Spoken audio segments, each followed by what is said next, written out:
이 시대에 요엘 선지자를 보내신 특별한 이유가 있다는 것이에요. 그 이름을 가진 그 선지자, 여호와는 하나님이시다.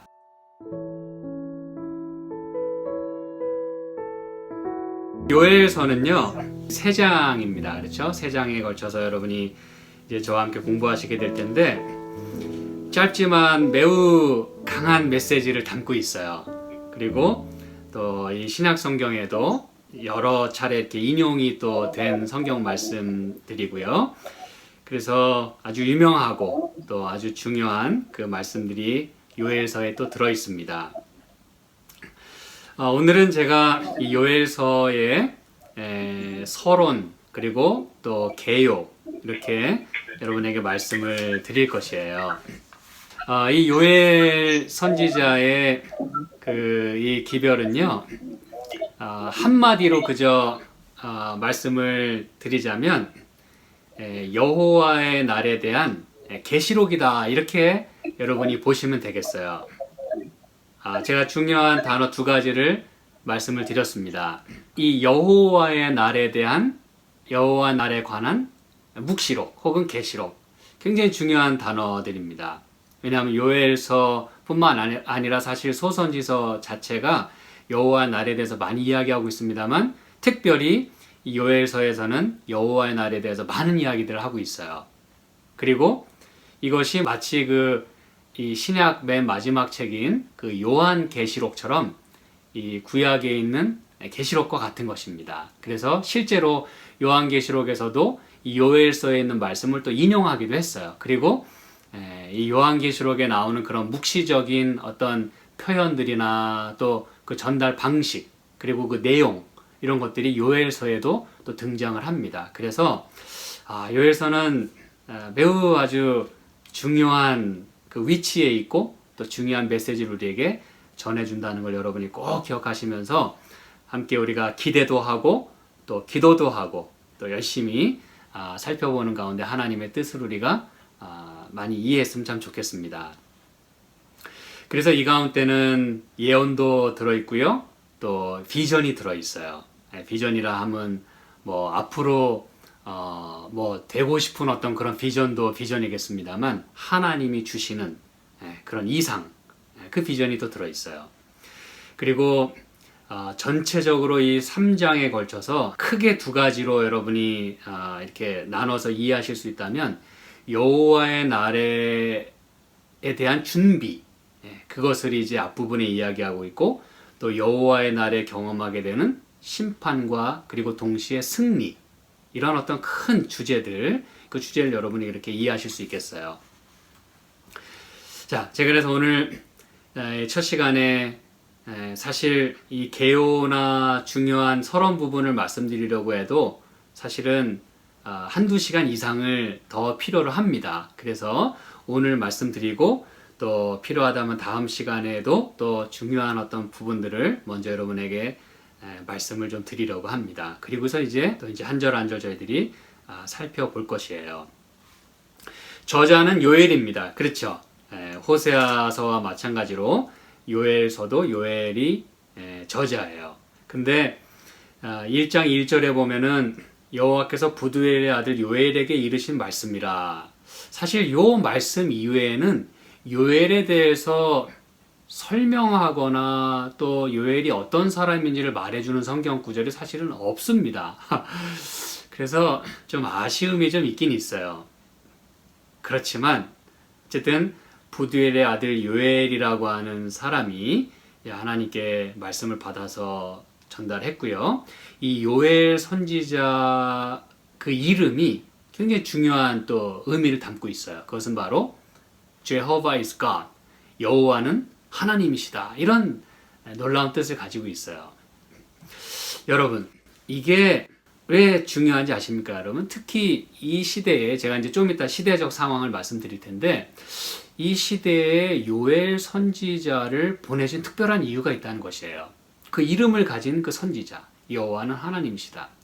왜냐하면 이 엘리야도 이제 사실은 여호와는 하나님, 그런 의미를 이제 갖고 있는데, 이 다음 시간에 제가 좀 더 이 부분에 대해서 말씀드릴 거예요. 마치 엘리야와 같은 그러한 사명과 그런 심정으로, 그런 목소리로, 그런 예언자적 어떤 그 사명을 가지고 요엘 선지자가 등장했다는 사실이에요. 그 이름이 벌써 우리에게 그것을 말해주고 있어요. 엘리야처럼 말이죠. 이건 왜 중요한가 하면 이 우상 숭배가 아주 가득했던 시대적 상황을 여러분이 생각하신다면 아하, 하나님이 왜 요엘 선지자를 보내셨을까? 왜냐하면 우상 숭배가 만연했던 그 특히 이제 하나님 백성들 가운데 말이죠. 그렇기 때문에 목소리를 높이라는 거예요. 무슨 목소리? 여호와는 하나님이시다. 우리가 믿고 의지하고 따라갈 분은 하나님밖에 안 계시다. 이거를 이제 목소리를 높이도록 하기 위해서 요엘 선지자를 보내셨다는 것이에요. 그래서 우리는 좀 이해를 할 수 있습니다. 그렇다면 이제 이 우상 숭배가 가득했던 때가 사실 한두 타임이 아니거든요. 한두 시대가 아니거든요. 그렇지만 특히 호세아 선지자가 마치 북방 이스라엘을 위한 그 선지자였다면 이 요엘은 남방 유다에 대한 그런 그 메시지를 보내고 있어요. 남방 유다를 향하고 또 활동 지역이 남방 유다 지역이에요. 이제 그도 그럴 것이 이제 여러분이 요엘서 1장부터 3장까지 쭉 읽어보시다 보면 무슨 단어가 많이 등장하는 것을 찾아보실 수 있냐면 대표적으로 여기 이제 몇 절만 보면 2장 1절에 보면 시온에서 나팔을 불며 나의 성산에서 호각을 불어 이 얘기를 딱 보면 이 배경이 어디예요? 시온입니다. 하나님의 성산이에요. 그렇죠. 그래서 이 요엘 선지자가 활동했던 지역과 또 그가 거주했던 그 말씀을 전했던 중심지가 바로 유다이며 또 예루살렘이라는 걸 우리가 알 수가 있어요. 그 다음에 또 뭐 2장 15절 똑같이 이제 시온에서 나팔을 불라 하고 또 3장 여기 17절에 보면은 너희가 나는 내 성산 시온에 거하는 너희 하나님 여호와인 줄 알 것이라. 이제 시온에 대한 말씀이 많이 나와요. 그 다음에 3장 1절에 보면은 내가 유다와 예루살렘에 사로잡힌 자를 돌아오게 할 때, 그래서 여기 아예 유다와 예루살렘이 아예 이제 딱 정확하게 두 군데가 아주 중요한 그 지역 이름이 딱 처음에 등장합니다. 그 다음에 뭐 18절, 20절 또 계속해서 유다 또 예루살렘에 대해서 얘기하고 있고요. 그래서 여러분 이렇게 하나님의 이 백성, 특별히 시온에 거하는 자들에게 요엘 선지자가 지금 호소하고 있는 것이에요. 자, 그러면 이 요엘 선지자가 활동했던 그 시기를 우리가 좀 살펴보자면 어느 때일까? 이제 활동 지역은 알겠는데 그 대상은 알겠는데 어느 시기에 활동했을까? 여러분 제가 제 기억에 이 소선지서를 처음에 시작할 때 여러분에게 개관해서 12선지자 가운데 가장 초기에 활동했던 선지자가 누구인지 말씀드렸을 거예요. 혹시 기억하십니까 여러분? 그가 바로 요엘입니다. 호세아가 먼저 왔기 때문에 호세아가 먼저 활동했을 것이라고 생각이 듭니다만 사실은 이 시대적으로 보면 요엘 선지자가 가장 먼저 부르심을 받았어요. 12선지자 가운데. 그래서 어떻게 보면 그 엘리야와 엘리사가 이제 그 활동이 끝난 다음에 하나님은 요엘 선지자를 부르십니다. 그래서 여러분 요엘 선지자의 그 위치는 굉장히 중요해요. 엘리야와 엘리사의 그 뒤를 잇는 그런 선지자였다는 것이죠. 여러분이 그동안 아셨든지 모르셨든지 간에 괜찮습니다. 오늘 이 말씀을 들으시면서 이 참 하나님이 요엘 선지자를 통해서 엄청난 메시지를 전하고 계시는구나. 이걸 여러분이 이제 생각하실 수 있는 것이에요. 특히 정확히 좀 말씀을 드리자면 요아스 왕의 초기 시대입니다. 요아스 왕. 근데 여러분이 이제 요아스 왕이 누구인지를 제가 이제 잠시 후에 살펴보겠는데 특별히 그 제사장들이 많이 활동했던 시기에 요엘 선지자가 활동을 했어요. 그게 이제 왜 그러냐 하면 예를 들면 1장에 여기 이제 9절에 소제와 전제가 그리고 여호와의 전에 또 여호와께 수종드는 제사장은 이런 표현들이 많이 등장해요. 뭐 13절, 14절, 16절 계속해서 하나님의 전에 그리고 또 소재, 전제 이런 얘기가 계속 나오고요. 2장 14절과 17절에도 똑같습니다. 소재와 전제를 드리게 하고 또 여호와께 수종드는 제사장들은 그래서 여러분 이 요엘서에서 요엘이 계속해서 뭘 계속 사용하고 있냐면 이 성소와 관련된 그런 그 용어들이나 기구들을 많이 언급을 합니다. 제사장 얘기를 많이 해요. 그런 거 보면 이 메시지를 듣는 그 주된 대상이 이게 하나님 백성일 뿐만 아니라 특별히 그 제사장들과도 매우 관련이 있는 거구나. 우리가 그걸 이해할 수 있어요. 제사장들이 많이 활동했던 때라는 것입니다. 그럼 여러분, 재밌는 사실 제가 여러분에게 하나 알려드릴게요. 그러면 여기 요엘서에는 왕의 이름이 등장하지 않습니다. 참 이상하죠. 예를 들어 이제 호세아서 같은 경우는 1절에 보면은 우시아와 요담과 아하스와 히스기야가 이어 유다 왕이 된 시대에 요아스의 아들 여로보암이 이스라엘 왕이 된 시대에 호세아가 말씀을 전했다. 그렇게 이제 이 왕들이 등장합니다. 근데 이 요엘서에는 왕이 등장하지 않아요. 대신에 누가 많이 등장해요? 제사장들. 이게 여러분 무슨 얘기인지를 여러분이 이제 이해하셔야 돼요. 그 이유가 무엇이냐? 여기 이제 뭐 2절에도 보면 요엘서 1장 2절에도 보면 늙은 자들아 그랬는데 이 늙은 자들에 대한 그 영문 표현에 보면 elders입니다. 그거를 직역하면 장로들이에요. 다시 말하면 이 구약의 장로들과 이 제사장들이 이제 있었잖아요. 그렇죠? 그들에 대해서 지금 많은 얘기를 하고 있어요. 왜 그러냐 하면 이 요아스는 이제 열왕기하 11장에 의하면 여러분 여기 잠깐 좀 가보실까요? 열왕기하 11장에 가보면 등장하는 그 이름들을 제가 말씀드리기 위해서 열왕기하 11장 1절에 보면 아하시아의 모친 아달랴가 그 아들의 죽은 것을 보고 일어나 왕의 씨를 진멸했으나 그러면서 아달랴가 등장합니다. 유다 여왕 아달랴라 그렇게 이제 성경에 표현하고 있어요. 근데 그 아달랴가 누구도 다 죽이려고 그랬냐면 이제 그 마지막 남은 그 왕자 그가 바로 2절에 보면 아하시아의 아들 요아스를 왕자들의 죽임을 당하는 중에서 이제 이렇게 빼냈다 그랬어요. 누가? 요람 왕의 딸 아하시아의 누이 여호세바가. 다시 말하면 저와 그 유모를 침실에 숨겨 아달랴를 피하여 죽임을 당치 않게 한지라. 이 얘기 뭐냐면 그 아하시아의 모친 아달랴가요. 그냥 그 가족들 마저도 왕자들까지도 다 지금 죽이는 거예요. 이 참 역사라는 게 그렇지 않습니까? 그렇죠? 그래서 요아스가 저와 함께 여호와의 전에 6년을 숨어 있는 동안에 아달랴가 나라를 다스렸다 그랬어요. 여러분 상황이 지금 이 아달랴가 나라를 다스리는 동안 요아스는 여호와의 전에서 6년을 숨어 지냈다 그랬어요. 이 참 그 아기 때 말이죠. 아기 때. 그래서 이 요아스가 이제 등장한 그 때는요. 열왕기하 11장 21절에 보면 요아스가 위에 나아갈 때 나이 몇 세였더라? 7세였더라 그랬어요. 7살이었다 그랬어요. 다시 말하면 태어나자마자 사실은 죽을 뻔했어요. 다른 그 형제들과 같이. 그러나 어쨌든 구사일생으로 목숨을 건져내고 그 6년을 숨어서 지냈어요.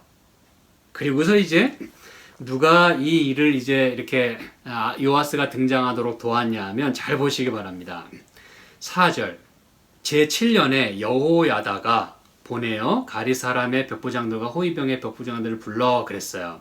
이 여호야다는 누구냐? 9절 백부장들이 이에 제사장 여호야다의 모든 명대로 행했다 그랬어요. 그리고서는 12절 여호야다가 왕자를 인도하여 내어 멸류관을 씌우며 율법책을 주고 기름을 부어 왕을 삼음에 무리가 박수하며 왕의 만세를 불렀다 그랬어요. 그리고서 이제 아달랴를 이제 이렇게 또 척결합니다. 그래서 이걸 이제 그 책들에 보면 여호야다의 반정이다 그렇게 표현했어요. 마치 이렇게 막 쿠데타를 일으킨 어떤 그런 느낌으로. 그래서 여러분 이 제사장 여호야다가 요아스를 왕에 앉힌 거예요. 물론 좋은 의미로 처음에 아마 잘했을 거예요. 그렇죠. 나라가 막 엉망진창이 됐어요. 뒤죽박죽 됐어요. 그래서 여호와에다가 모든 상황을 다 진압한 것입니다. 그리고서 그 나이 어린 왕자, 7살 난 왕자를 왕의 자리에 앉혔어요. 그러면 이제 여러분이 이게 무슨 얘기인지 아시겠죠? 물론 잘했을 거예요. 가능한 하나님 뜻대로 하고 잘했을 텐데, 여러분, 제사장들과 장로들이 결국은 뭐 했다는 거예요? 왕자, 여러분 7살 난 왕자가 뭘 알았겠습니까? 그 왕이. 그렇죠. 그래서 사실은 뭐 했을 거라는 걸 짐작할 수 있어요? 국사도 주무르고 이 모든 걸 다 아마 이렇게 주물렀을 거예요. 그렇죠. 그래서 이 요엘 선지자가 여러분, 이 요아스 왕 초기에 이 장로들과 제사장들에게 외치는 거예요. 너희들 그러면 안 된다. 네. 그래서 이제 여러분이 요엘서 이제 저와 함께 쭉 나중에 쭉 살펴보시다 보면 아주 혹독한 말을 많이 합니다. 네. 예를 들어 1장 13절 같은 경우 보면은 제사장들아 너희는 굵은 배로 동이고 슬피 울지어다. 단에 수종도는 자들아 너희는 곡할지어다. 그래서 여러분, 비록 하나님의 전에서 수종을 들고 또 하나님을 섬기는 그런 제사장들이었다 할지라도 지금 하나님의 견책을 들을 수밖에 없는 상황에 처했다는 것을 말해주고 있어요. 자, 그리고 이 요아스의 그 초기에 이 요엘 선지자가 활동했다고 하는 걸 또 뒷받침해 줄 수 있는 그런 배경들은 뭐냐면, 보통의 경우는 이 이스라엘과 유다 나라의 원수들이 있었죠. 대적들이. 근데 주로 그들은 누구들이라고 여러분 쉽게 생각을 하십니까? 아수르입니다. 그렇죠. 이 아수르라는 나라가 실제로 또 북방 이스라엘을 또 잠식했어요. 멸망시켰습니다. 그리고 또 바벨론은 또 유다를 또 남방 유다를 또 포로로 잡아갔어요. 그래서 사실 이스라엘과 유다의 그 원수다, 대적이다 그러면 대표적으로 아수르와 바벨론입니다. 그런데 이 요엘서에는 참 이상하게도 여기 이제 뭐 전쟁에 대한 이야기 또 뭐 침입에 대한 이야기가 나오거든요. 근데 여기에 아수르와 바벨론에 대해서는 일절 언급이 없어요. 그 얘기는 뭐냐? 이 10왕들의 시대에 후기라는 의미예요? 초기라는 의미예요? 초기라는 의미입니다. 초기. 이 후기로 갈수록 이제 아수르와 바벨론이 이제 막 등장을 해요. 그래서 막 포로를 잡아가고, 그래서 결국 구약이 그렇게 해서 끝나게 됩니다. 바벨론 포로로부터 돌아오게 되는 일로. 그래서 유다의 이 원수들의 그 나라들이 등장하는 게 어떤 나라들이 등장하냐 하면, 뭐 베니게 혹은 애굽 혹은 블레셋, 에돔 이런 나라들이 등장해요. 왜냐하면 이런 나라들은 이 이스라엘의 초기에 이 하나님 백성들을 괴롭혔던 그런 민족들이거든요. 그러니 요엘 선지자가 이 이스라엘 나라의 유다의 어떤 역사의 후반부가 아니라 전반부에 활동했던 선지자구나, 이걸 우리가 분명히 이해할 수 있어요. 자, 그리고 결정적으로 이 아모스 1장 1절에 보면요, 요 바로 다음 책 호세아, 요엘, 아모스 1장 1절에 보면 유다 왕 우시아의 시대에 곧 이스라엘의 왕 요아스의 아들 여로보암의 시대의 지진 전 2년에 드고와 목자 중 아모스가 이스라엘에 대하여 묵시받은 말씀이라. 여기 보면 아모스가 유다 왕 우시아의 시대에 활동했던 때라 그랬어요. 우시아는 요아스의 손자거든요. 근데 이 아모스가요, 요엘서를 또 인용을 합니다. 여기 이제 아모스서에 보시면은. 이 얘기는 뭐냐 하면, 요엘은 아모스보다 먼저 활동했던 선지자라는 걸 우리가 알 수가 있어요. 자, 그럼 이제 시대적인 상황이나 또 활동 시기를 알아봤으니 이제 중요한 또 내용으로 또 들어가 보도록 하겠습니다. 도대체 요엘서는 뭐에 대해서 이야기하고 있을까?